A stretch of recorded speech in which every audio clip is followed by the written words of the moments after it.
morning, everyone. Thank you for joining us. And assuming that either you weren't at the bar at the hotel last night or you're bolder than the others. So I appreciate you joining us at 9:30 in the morning on Saturday. My name is Erin Millar, and I'm the co-founder and CEO of Discourse Media, which is a small independent newsroom of 8 people in Vancouver, Canada. And we're here today to talk about multi-newsroom collaborations. And I think the Panama Papers has given us an awesome opportunity to demonstrate what we mean by this. And what I really mean is projects that we're able to pursue as journalists that pursue a more ambitious impact or investigation than we would be able to do as a single journalist or a single media outlet. And so we're going to speak today a little bit about that, and we're going to offer a couple examples of the sort of work that we've done in that space, and also broaden the idea of partnership a little bit broader than that, to think about not only what can we do if we collaborate between journalists, but what can we do to reallocate expertise and resources when we're collaborating with other assets like communities and experts. So that's my little introduction there, and I'm going to hand it first to Anne-Lise from Journalism++, who is going to speak a little bit about some amazing work that she's done, and then we'll hear from DeVigal, who can give us a little bit of perspective from now at the University of Oregon. So he's both a participant and an observer of the media industry, so can give us a little bit more perspective and broaden our view about that. So I'll hand it over to Anne-Lise Bouyer. Yes. And if we can have the slide up, please. Perfect, thank you. Go ahead, Anne. You want me to start to present the project? Yes, please. Okay. So hello. So yes, I'm a project manager at Journalism++. So it's an agency for data-driven stories. And as we are here to talk about collaborative project, I will briefly introduce to you a project that we did 2 years ago called the Migrant Files. So this project, we started this project in 2013, and we wanted to, with a group of 10 European journalists, we wanted to assess the impact of the wall built between Greece and Turkey. So this wall was built by Greece in order to prevent migrants and refugees to coming into Europe. And the cost of this construction of this wall was 3 million euros, and we wanted to assess the impact of this wall and to spend that much money, because our guess was that building such a wall will just make the journey more dangerous and will not prevent people to come into Europe, but just lead to more people to die. So to assess the impact of this wall, we just wanted to answer this simple question: is the number of deaths at the border is higher than before the wall? And we couldn't answer the question because it appears that no one knew and no one kept track on how many people died at the border. So no public body or no NGO had the answer. So together with the consortium of journalists, we created the consortium, the Migrant Files, and we decided to create a database and to collect data. So we used already existing database that was but not very good database, bad structured, and it was just draft from there to there, and we mostly use information published in the news. Newspaper, and that's why for us collaboration was essential, because we needed to deal with all the different languages of the Mediterranean Sea to build this database. Great. Can I ask you one follow-up question? So what was Journalism++'s role in that? You mentioned when we were speaking earlier that you think if one media outlet had decided to create this database, this data that just didn't exist otherwise, that it might not have worked because there needed to be an organization just sort of outside. Can you just elaborate a little bit on the role that you took in creating that project?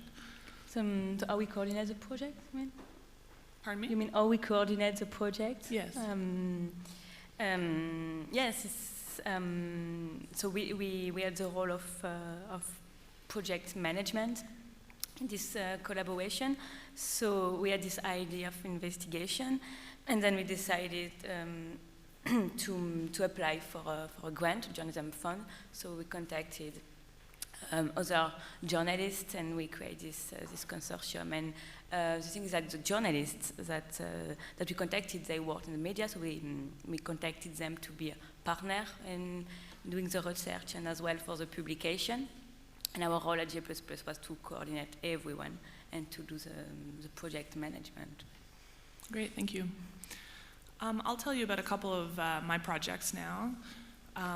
Starting with Power Struggle. So this project, it's actually just launching in a couple of weeks on April 15th. So this is just a mock-up of the website that I'm showing you here.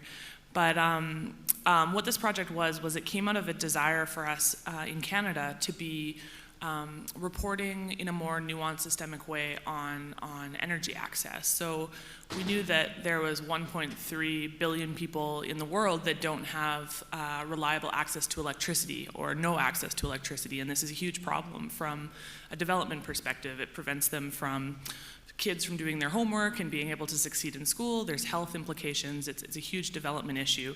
So we knew that was happening, and in the discussion in the last year about climate change as we were approaching the climate talks, COP21 in Paris, we heard this really wasn't part of the dialogue, and we were really interested in understanding why. And this is not only a problem in the developing world, of course, that is where most of the people live, but we also knew that in northern Canada, in a very rich and developed country, there was also issues of energy access in communities where they had to fly in diesel in order to run generators, and it became a huge poverty issue. So we wanted to report on this in a deeper, more systemic way.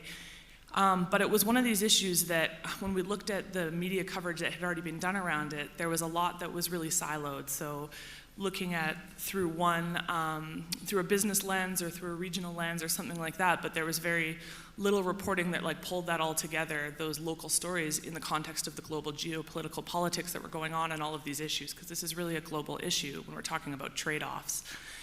So we realized that we wanted to do something that could get at those global systemic issues while also rooting it in the stories of the people who were impacted on the ground by these issues.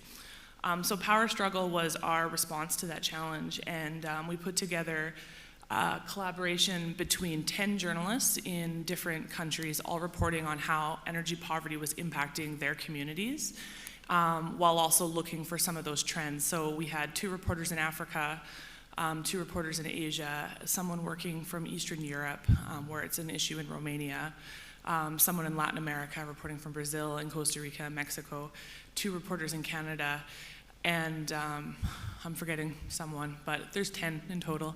And then we had 2 reporters dedicated to it at our offices in Vancouver that were looking at this from a global perspective, trying to pull some of the trends that the reporters were unearthing from their local reporting into doing some global trend reporting and also some data journalism around that. So we were creating data interactives that then we could cross-publish across all of these 10 publications. So we're pulling that all together in one combined web platform that will be out on April 15th, and then all of the media outlets, both local outlets like newspaper in Nepal and Cameroon local outlets, while also some larger ones like Al Jazeera as a partner and Thomson Reuters.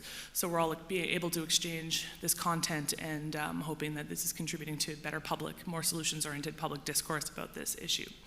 So that's just one example of the sort of work that we do at Discourse Media, and I've got a couple examples of simpler collaborations that I'll save for the discussion, because these big, massive projects are really only one way to take these concepts and try them. But the concept at the center of all the work that we're talking about is this idea that, particularly at a time where there's fewer and fewer resources in traditional media outlets going towards the newsroom and reporting, there still are a lot of resources that we can work with. So by pooling what we're doing and reallocating resources, and I mean that not just money, but platform, expertise, money, reporting resources, whatever those happen to be, we can be doing more ambitious work than we would be able to do alone. So I'll pause there and hand it to Andrew, who's going to offer us some more views on it. Is it possible to try to be able to control it a little bit or have access to it? Super. So first, apologies if you looked at the print program and expected Amanda Zamora. So clearly, I'm not Amanda Zamora. Yeah. And but I appreciate Erin's invitation for me to join this conversation. So one of the things that, as a practitioner and also as an educator, I'm really interested in sharing some of the work I've have either observed or help lead, or even as an educator also, and analyzed over time. So one piece of collaboration, at least I helped introduce formally. Let me back up a little bit. So I'm Andrew DeVigal. I'm at the University of Oregon School of Journalism, where I'm the chair of Journalism, Innovation, and Civic Engagement at the Agora Journalism Center, which is, again, part of the University of Oregon. And before that, I was actually the multimedia editor at the New York Times for 7 years. So at the very end of my tenure there, I was able to help lead and introduce this potential collaboration with the New York Times OpDocs presentation, as well as National Film Board of Canada. So that introduction to collaborate ended up producing this interactive piece looking at the high-rise of the history of high-rise as well as the impact in the city itself. So what I'm just sharing here is just the output. It's got some really interesting interactives that come with it as you scroll through. One thing I want to highlight in terms of this particular feature was the credit role, right? Even though it was a collaboration between the Times and National Film Board of Canada, it required a slew of a huge team to be able to produce this interactive. Beautifully produced, beautiful presentation, and really some really compelling content. There was also really some great user-submitted content as well, where we allowed readers to also tell their own stories of their experience in high-rise. So in any case, that was a sort of like a way, and I love to offer in my perspective of what the successes and challenges were in this level of collaboration.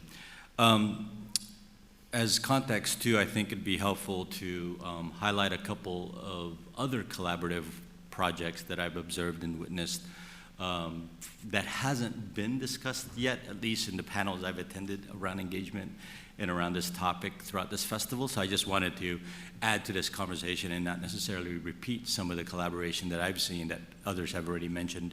One of them that I haven't heard yet is this collaboration called the Detroit Journalism Cooperative. And it's a cooperative of 5 media companies in Detroit, Michigan, in the United States. And it's really looking at the issue of and a conversation around reporting on the city's future after bankruptcy. So for folks who may not be aware, the city went under bankruptcy several years ago, so it really is this important element right now. How do we bring the city back to life? So because of with the Knight Foundation and also with Renaissance Journalism, they were able to fund this collaboration of 5 media companies. And what's unique about it is that it's both mainstream public media and ethnic news collaborating together to really foster that conversation. So the values of it is to be able to apply multiple perspectives from the community and also reach diverse audiences. So it's just yet another example of some good collaboration work across media organizations. And then the final one that I'll point out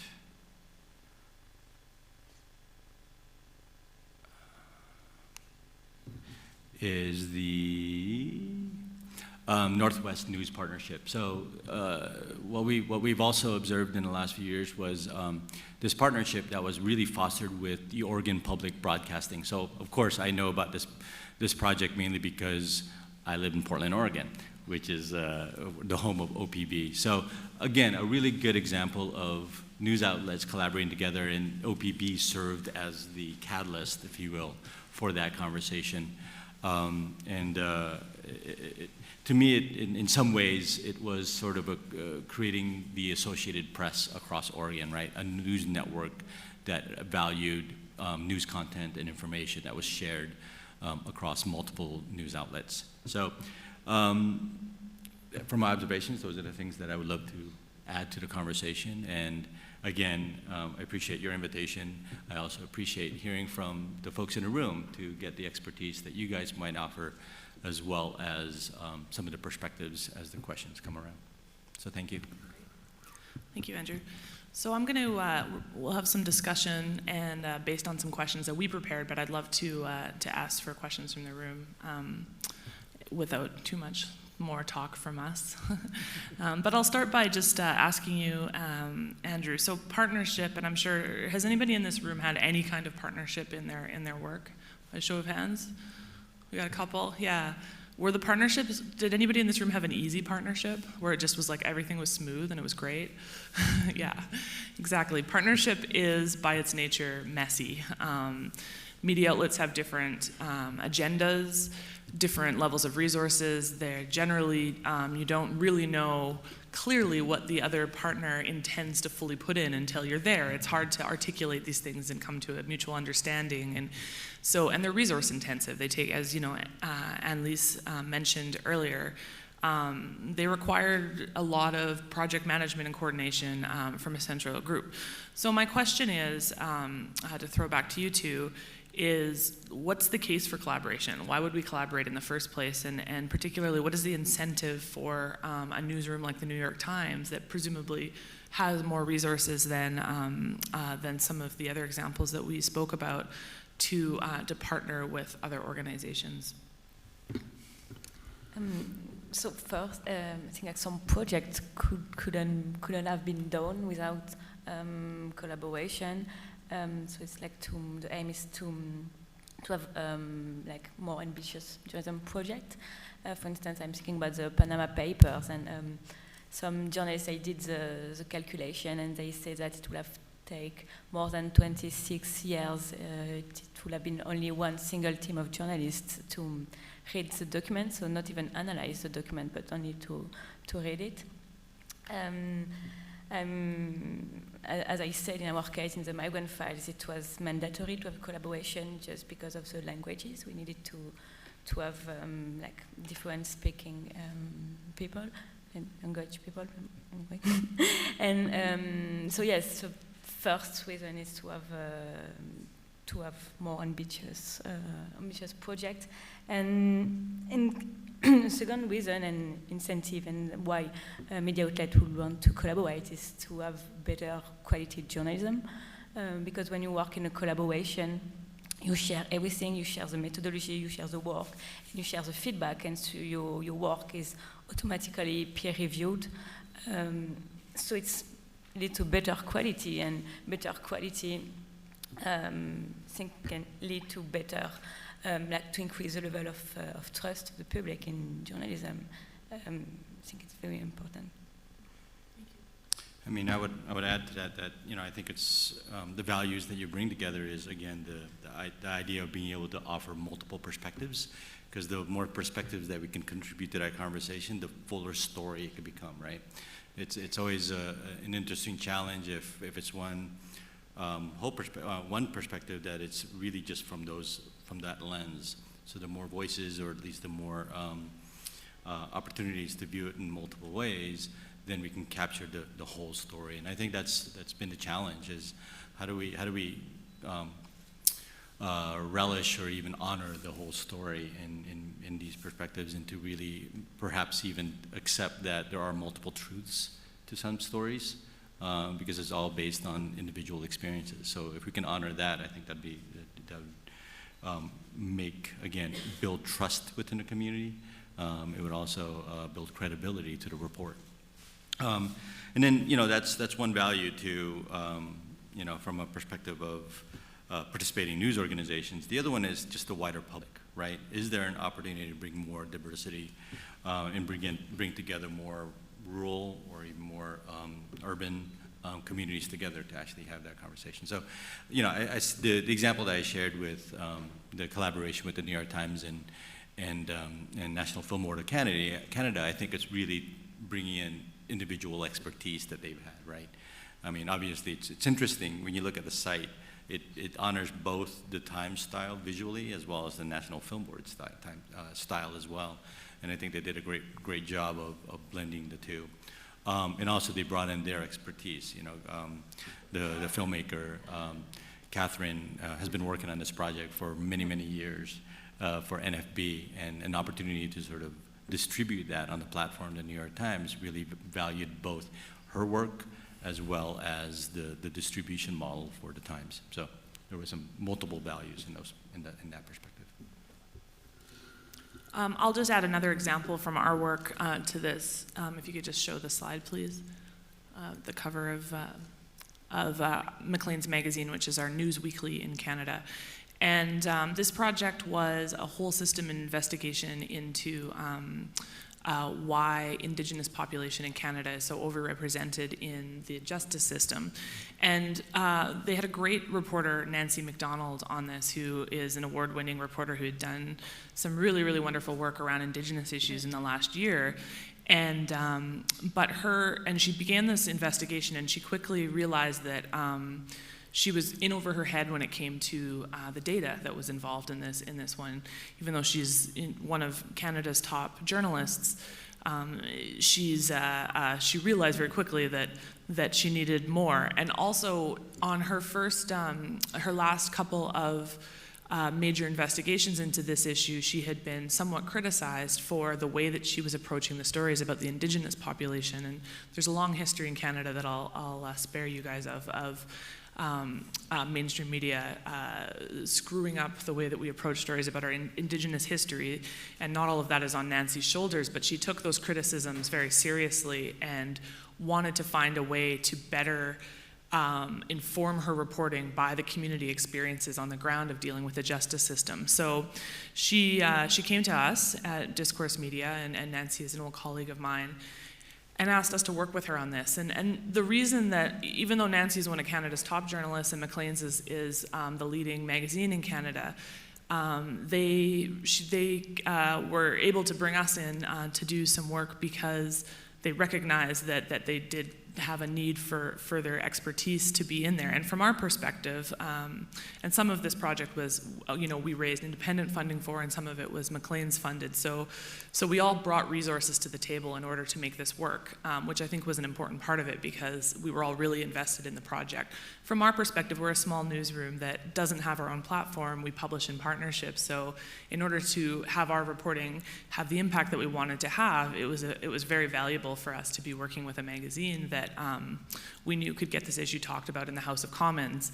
So what we did was we worked with Nancy to try to access data about all the different levels of the justice system, and we found that we were able to access data about everything except for the policing level. So the question that we had, there was a lot of anecdotal stories that Indigenous people were saying that they were being targeted by police in urban centers, and yet every time one of these stories happened, the police just sort of discounted it and said, this is not a problem, there's no racial profiling happening, and there was absolutely no racial data that we could access. We filed Freedom of Information requests with all the police departments in Western Canada, and we got nothing back. So we were able to create a survey and a community-based reporting strategy that involved 1,000 people in contributing to a database about their experiences with police that gave us enough people to understand the impacts of race and different socioeconomic differences on your likelihood to get stopped by police. So we created this data together. We worked in collaboration with a number of university professors who had worked in this area before, particularly looking at incarcerations of Black people in Ontario, so that we made sure that that the data was going to be statistically sound because it was beyond our expertise as well. And the project created the only data that exists in Canada looking into this issue, and has been very impactful and led to lots of discussion and some policy change at the provincial level, and it's being discussed at the federal level at this point. So I think this is a really clear example of why Maclean's would want to be involved, why we would want to be involved, and how together, even though we had lots of arguments about exactly how to describe statistics around different things, it was worth that difficult partnership. So.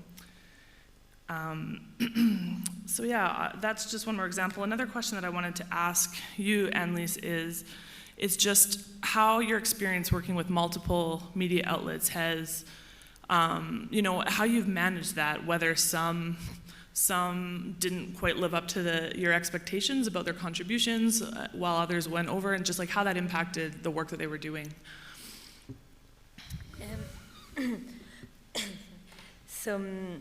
So when we initiate a collaborative project, so we went and we come to see the media partners, and we ask them to be partners, and what we offer to them is access to the database, an overview of the project, an overview of the analysis, because when we are doing the project management, we are doing as well the analysis, the global analysis, and then we ask them to choose, they have access to the database, so they can totally choose which angles to it in their publication and what they want to talk about.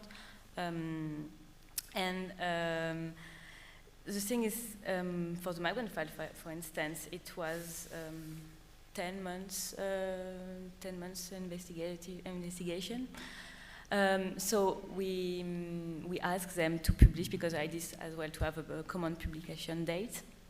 And we ask them to publish, okay, so in 10 months, it would be great if you can publish this exact day.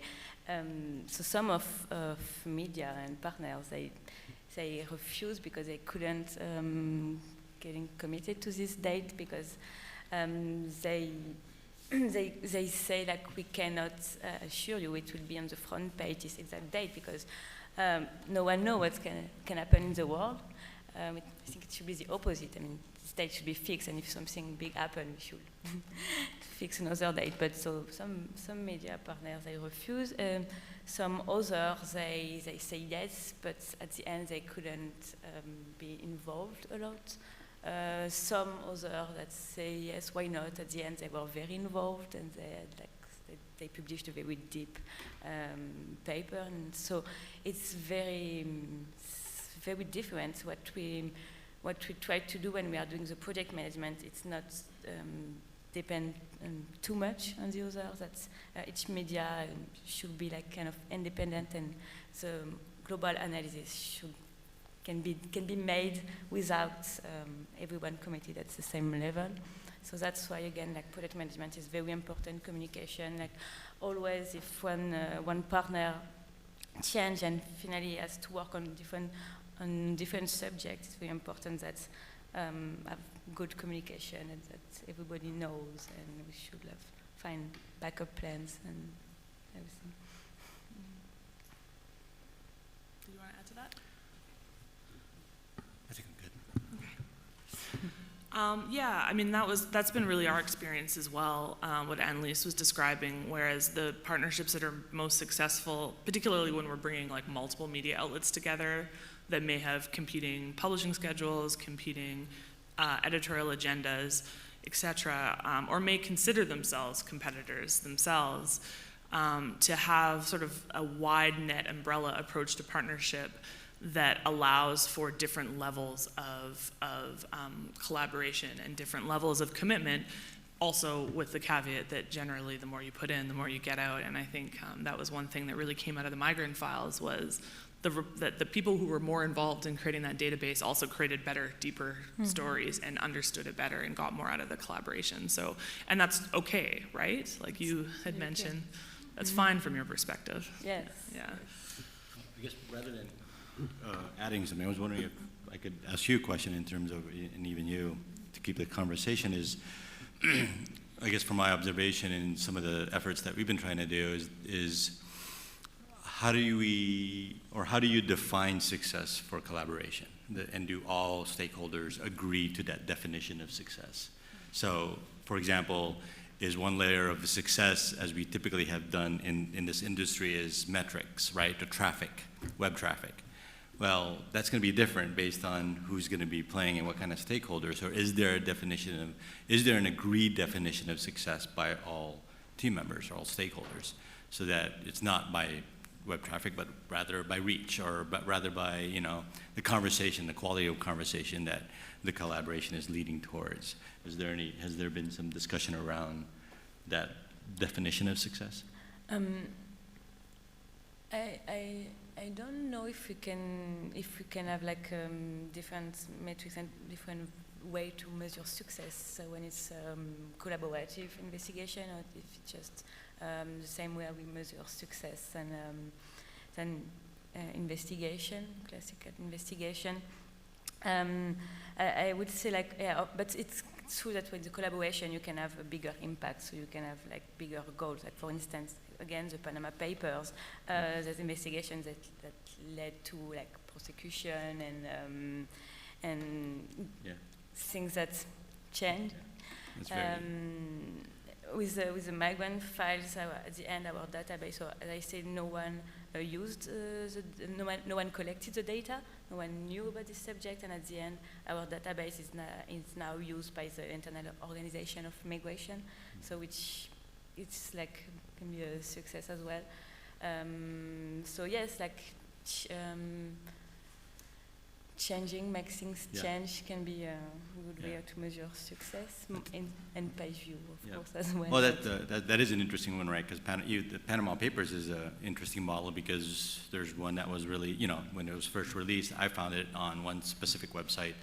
A day later, I saw it on Fusion. They also obviously was participating in it, and they had it on their own website. So, you know, that layer of like, it became fractured in terms of my experience, and I didn't, you know, it would be an interesting model to sort of say, is there one singular platform that captures the story, and it's not fractured into multiple distribution models? Yeah, we did a project called Moving Forward, if you'll just pull up the slide, please, which was an effort to, this was a local project that we did in Metro Vancouver that was about a high-stakes transportation referendum that we were voting on. And most of the coverage that the media outlets that were involved were producing was really tied up in the politics of this, and that was the problem that we identified. It was like all this reporting was about the CEO of our transportation authority's salary and the fights between mayors, but it wasn't actually about the issue itself of how our region was going to transition during a big spike in population over the next 10 years, and how we were going to deal with our transportation system and all the different impacts that had. So when we spoke to our colleagues about that, they said that the reason was because they couldn't access data from the transportation authority that was like famously not transparent or open. So we said, okay, well, we can create a project where we do the heavy lifting of going out and working our sources and pulling out data from PDFs and, you know, creating new data sets and doing all that hard work that can then become an asset for the whole industry. And for this project, we imagined creating things that were high enough value that multiple media outlets in what is a very small media market that compete would be able to all use this, and it would be quite a big collaboration. So we ended up working with 13 different media outlets over the 6-week project. So that was quite a success from our perspective. But what was really interesting about it, to respond to your thing about often the experiences, because we're a platform agnostic publication. We don't have our own platform. Each project we create, you know, we approach and we ask sort of what platforms we need to put together to have the impact that we want. So we just threw up this, as you can see, we put no resources into it. It's just a WordPress site. It's pretty ugly. It doesn't even have our logo on it, where we put all of the data that we were producing, and we put up infographics that people could pull and use in their reporting, and we had a bunch of fancy interactives that the media outlets could just easily embed into their own reporting with an embed code. And we assumed, and the thing about this was because we had these interactives, we were able to grab the data from all the different media partners that were reporting on this. So we knew who was reading and how they were interacting with the data, from, you know, the major newspaper to the regional newspaper and the radio station and the television station. And amazingly, we had way more traffic on our own crappy WordPress site that was driven through Facebook than through any of our media partners. And that was a real eye-opener for us, because we often thought of that we really needed to be working with through media partnership to get the platforms that we needed. And they were driving traffic back to us, of course, but yeah, we were quite surprised by that. So just to get to, and I think part of it was that we were pulling this whole story together in one place and creating an experience that allowed the user to go through it, and it kind of took off through Facebook and in a way that I didn't expect, and through Reddit, and just took on this life of its own. So yeah, so that was a really neat part of it. Can I say one thing about impact too, and just how we think about the success of our project? So at Discourse Media, we're completely driven by impact, and we think about our impact really intentionally. So when we start a project, we start by asking, okay, what are we trying to do here? What would success look like for us? What are we trying to contribute? And kind of backtrack from there and decide from there. We select which media partners we need to get to reach the audience to have the impact that we want. And with most of our projects, we're super open with our partners about exactly what we're trying to achieve, and we found that's much more successful than the projects where we either fail to or intentionally don't be very open with what we're trying to contribute to public discourse. So the things that we're looking at when we're assessing our success afterwards is we've got sort of four pieces in our framework of assessing our impact. The first one looking at the dialogue that happened around it. So we're trying to produce journalism that can fuel constructive dialogue. So that includes looking at social media and consumption metrics. We analyze that not only for the quantity of dialogue, but also the quality of it, particularly around an issue like race. That's something that we want to make sure we're not just producing tons and tons of really destructive racist commentary. That'll be media reach, things like that, platform. Who's talking about it and how? What are they saying about it? So is this getting talked about in politics? Is this getting talked about among influencers? The second category we look at is like actions that happen as a result, that people take as a result of encountering our content. So that's things like with the Maclean's project that I mentioned, community organizers starting some dialogue around that, those sort of things. And then we look for decisions, like the sort of impact that Anne-Lise was talking about. We follow up, we call back we've been calling back all of the justice ministers to ask them, what are you guys doing about this? What are you doing about this? What are you doing about this? And we're gonna keep calling them until they have a good answer for us. So we've gotten a lot of pledges so far, but we're gonna make sure that we stick with that story to see if they actually follow through on it and that there's measurable impact as a result. And then finally, we consider media capacity to be one of the things that we're intentionally trying to do. So working with Maclean's on this project, we would hope that engagement would change the way that they approach Indigenous stories or the way that they're dealing with data and those kind of things. So we're working with them really specifically to see if we're able to add value in that way. Building capacity within the media organizations as well as community. Yeah. I know I'm not moderating, but for people on the outside, if you guys are totally welcome to come in, there's plenty of seats. In other words, don't be shy. And also, we're hoping to keep this a conversation, so if, I know it feels rude to interrupt, but go ahead and raise your hand if there's something you want to add or contribute or ask a question. Andrew, hey. So, mostly for Erin, but this is mostly for... Hello, check 1, 2. This is mostly for Erin, but since so much of your impact is working through other media organizations, and I don't know what your future model in terms of your own organization is in terms of building a community around the Discourse brand. Do you feel like the traffic you're getting, the impact you're having is rolling up to a community around Discourse that you could somehow turn into something valuable, like members? Do you feel like your name is getting out there, or that it's kind of disappearing behind the brands of other media organizations? I think our brand is definitely disappearing behind the names of our organizations. I think that's a good observation, and is something that we've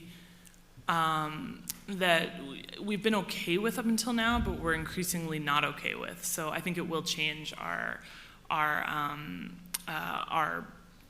model going forward. So we're just sort of working through what that means. But yeah, I think it's clear that Discourse Media does not have like brand recognition outside a pretty small dedicated audience that just really believes in the vision of what we're doing. And what we're looking at in the future is actually the Power Struggle project, which I showed you just a mock-up of one of the pages that we're designing, is going to be the first time that we're hosting this all on our own platform with really strong branding of our own, and also using that as sort of an iteration on what our platform might be, because we see that community engagement piece as being absolutely essential to our method. And there's a way to demonstrate that so that we're communicating to our audience and to our supporters that that's the sort of work that we do, but we're also able to use as an interface for some of the engagement we want to be doing. So yeah, you'll see us kind of coming. We're 2 years old. We just had our 2nd birthday, so it's been important for us. And we're also, I think it's important to note, we're not, even though we function a lot like a nonprofit news organization, that, you know, some of the examples that we're seeing in the States, we are not that in Canada. We are just a plain old company without a bunch of operational funding, so we've had to do things, really bootstrap it and do it as cheaply as possible, and doing this based on earned revenue from day one. And I won't get into our model too much. We're going to talk about that this afternoon if you're interested. But that's also meant that that collaboration and partnering with media outlets was absolutely essential to us getting started. We just didn't have the resources to do this otherwise, and now we're getting there. We're like building up a lot of opportunity. So yeah. Other questions?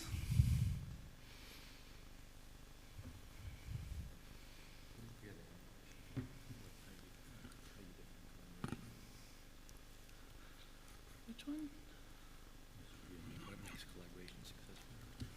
Oh yeah, okay, yeah. Let's, another question for you two then, that I skipped over, is just, what do you view collaborations as being successful? And, you know, I'm an education reporter before I founded Discourse Media, and one of the things that I learned while reporting on new pedagogy practices was that when we talk about like collaboration and teamwork in classrooms, there's like actually a very large, a very broad spectrum of what that can mean and how deep that is, and the value that it produces from, hey, you and I are going to work on a paper together, I'll write this part, you write that part, and if one person fails to do their thing, well, that's fine because the other person's part is in there, to like actual deep collaboration that really involves the whole team depending on each other and bringing something different to it. So Anne-Lise, what do you see as making a collaboration successful, and what sorts of examples have you seen that are deeper, more valuable ones versus some of the more superficial models? The thing is, like, as you say, like when you start a collaboration, you are facing, so you have the good aspects, and it's true that we haven't talked about the most difficult aspect, like competition between partners, and like they feel into, some media partners can feel danger, and they think it's dangerous for that other media would steal their audience, even if I don't think it's necessarily true, because never happened to me. I don't know if they do it, but it never happens that at one point one media partner invest their marketing team into the investigation and to measure metrics and to define very goals. So like the feeling of competition, I would say it's only human. It's not very factual.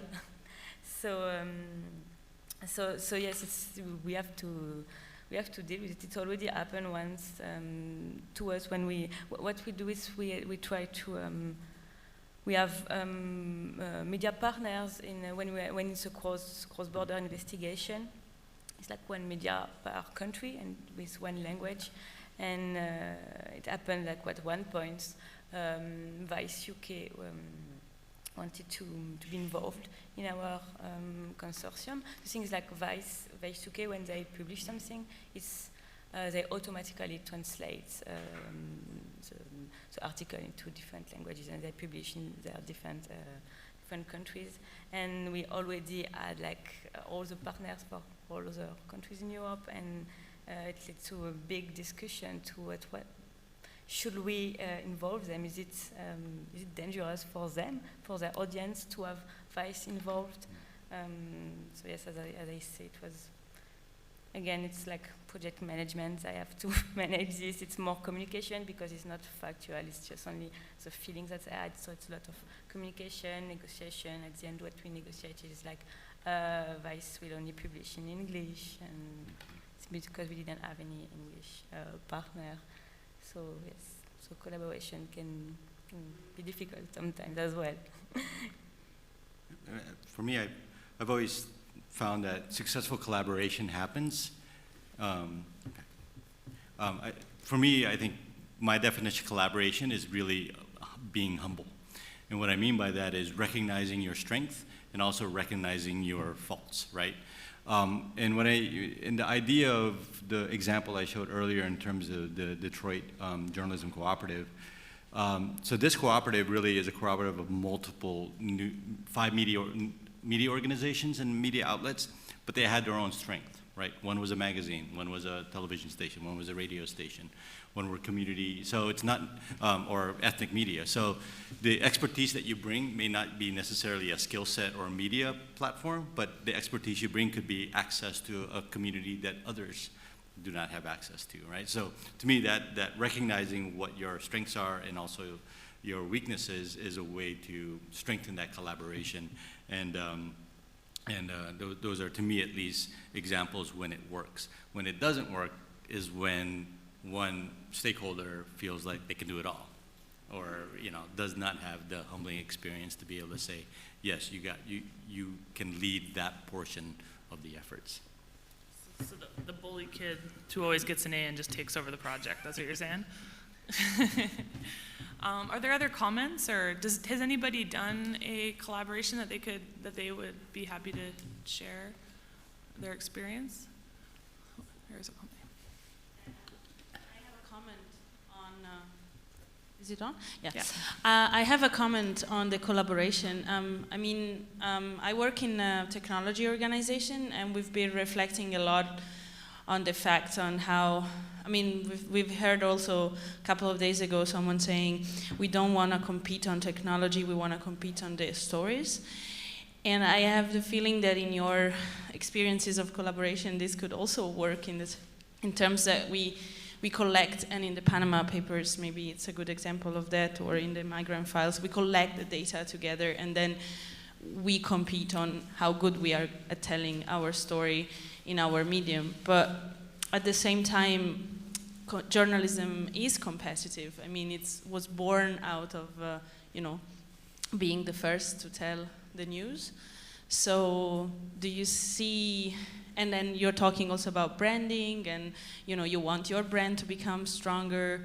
Aren't we a bit contradicting each other on this? And how do we go beyond the paradigm or the paradox of media being competitive per se in multi-collaboration? So are we sort of stuck in having to find people with different strengths, and that's the limit of collaboration? Or do you have a model that can go beyond and make maybe a competition irrelevant? Just to tell you, we work with open source, for example, and we're wondering a lot if our technology could be shared in a consortium, and what's the governance of that consortium in media organizations. So I know this is not the topic, but maybe in content-wise. Oh, I think it's absolutely the topic. Thank you for your comment. I'll say a couple things. One of them is that I entirely agree that, particularly at this point in what's happening in the media market, that we need to be looking at what assets do we have that we can share, because as our readership habits have completely fragmented, we're now getting our news from so many different sources rather than the one source. The market is also fragmenting, and we have a lot more smaller players and that kind of thing. So yesterday we heard some examples during the local news session in the afternoon from Josh Stearns, where he was talking about in New Jersey, where there's this, it's a place that has been between really large media outlets, or media markets, so it's struggled for that reason. It's always been underserved. They're working on creating networks of local news media that I'm sure do compete, but they also share a lot, and I think we need to be going that way. Like Discourse Media, for example, we couldn't afford to have a libel lawyer and libel insurance on our own, so we've joined a consortium of community newspapers that are together pooling our resources and able to access that. And those are the sorts of ways that we need to think, and I think technology is another one of those pieces. We've figured out some things about how to best distribute and disseminate content and how best to present it. Some of these things, we don't need to reinvent them over and over again at this point. So yeah, why not share those? I'm totally open to that. And then the second thing I would say is that, the concept of competition on stories and scoop, I think, is like a pretty navel-gazy kind of thing in media at this point. Like, it was much more relevant to the audience when we were selling the evening edition of the newspaper from on the ground handing it out. But right now, do our readers really care? I would challenge journalists who are really attached to that idea of like getting it out 2 hours before the next time. I don't think that people outside of our own bubble really recognize that as like adding a lot of value at this point. Yes, very quickly, because I think we need to finish soon. I think it's totally true that media are competitive, but at the other end now, media are facing a big crisis, and they need to find new model and find new way to collaborate and to find their audience and to find new way to make money. And maybe we have I think we have a leading data journalism project, because data journalism take its roots in like openness and transparency and more in the science way than traditional journalism. So I'm pretty confident that data journalism project will start a new model of investigation, and that it will spread.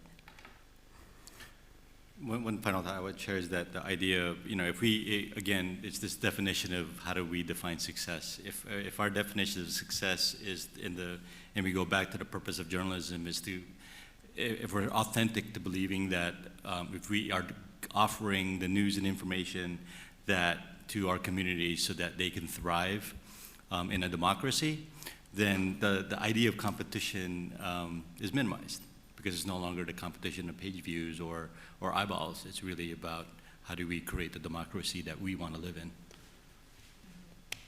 Yeah, I would just agree with that as well, and offer one final example. With the project that we did with Maclean's, where we collaboratively created this data set about racial profiling, that was sort of the first thing. We didn't discuss this in the outset. We didn't discuss whether we were going to make that data open source, which was a big mistake in the way that we started and initiated this partnership. But Discourse Media, we always want to make it open source. Everything we do is open source. So when we got down, it was like the day before publishing date, and I was like, oh no, I forgot to deal with this. And I had to ask the editor at Maclean's, and it's a competitive magazine, and it's hard times in Canada. Like, there's a lot of competition. And I said, I want to make the data open source to any other media outlet and open up the interactives. And at first they were like, well, no. And then we kind of got back to what you were saying, like, wait, what is the point of what we're doing here? And once the conversation went there, they immediately got on board. And what's ended up happening is that there's a couple of local media outlets that are running with this story and using that data to continue to report and following up and harassing the police to respond to this. And otherwise that wouldn't have happened, because Maclean's isn't going to do that work. So yeah, I mean, I think we were able to get beyond competition because when we reminded ourselves of what we were in it for the big reason that we were in it, to make an impact. I think we have to leave it there. Mm-hmm. Thank you all so much for joining us this morning, and let's all collaborate. Have a great day. Thank you. Thanks, guys.